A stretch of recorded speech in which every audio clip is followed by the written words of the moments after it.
or around 100K, right? So what are we doing? We are Bitpanda. We've just heard about Europe, right? And how Europe is behind when it comes to Bitcoin adoption to a certain degree. Bitpanda, since 10 years in the space, we are the largest European crypto platform actually, providing in Germany, we're market leader, Austria, Switzerland, France, Italy and other markets, crypto services to 30 million users across Europe. On the one side, on our own retail platform, where users can easily invest into it, but also, and I think that's always when it comes to how Europe at least is on the forefront of innovation when it comes from a regulatory perspective to it, we are supporting 13 different banks, including Deutsche Bank, for example, and others, getting crypto to their customers. Thank you for that. I just want to take a moment and just look what's happened over the last 14 months in terms of Bitcoin price appreciation, but also from an institutional perspective. So in about September, October of 2023, Bitcoin was around $25,000. And from Q4 of last year, we saw the front running of the US spot listed ETFs that occurred in January.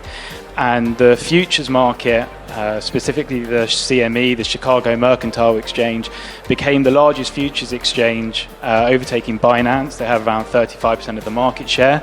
Binance being primarily crypto native, so retail. And that really ran the bull market into January. We then have from January or Q1 of 2024, we had an all-time high around 73,000. And then from 73 in March, we had this 7-8 month period of consolidation, and the sideways price action just involved a lot of leverage being blown up. We had a lot of sell pressure from the German government, and but continued to see these huge inflows from the US listed ETFs. Within the sell pressure, we also had the yen carry trade unwind in August, and this kind of paved the way for an explosive price action in November with the red wave from the US election. But in this period of time, we've seen the US listed ETFs now hold 1 million Bitcoin. BlackRock's IBIT has now surpassed about $50 billion in assets. It's the quickest ETF ever to do that. And we've now just had the Fed chair, Jerome Powell, say Bitcoin is digital gold. President Putin also said Bitcoin is unstoppable. And coupled with the ETF adoption, we've had public treasury adoption on the balance sheet.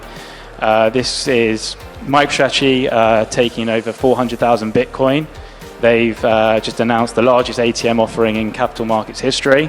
And you're now seeing these copycats such as MetaPlanet and Semler Scientific with huge share price appreciation. So for me, this is year one of institutional adoption.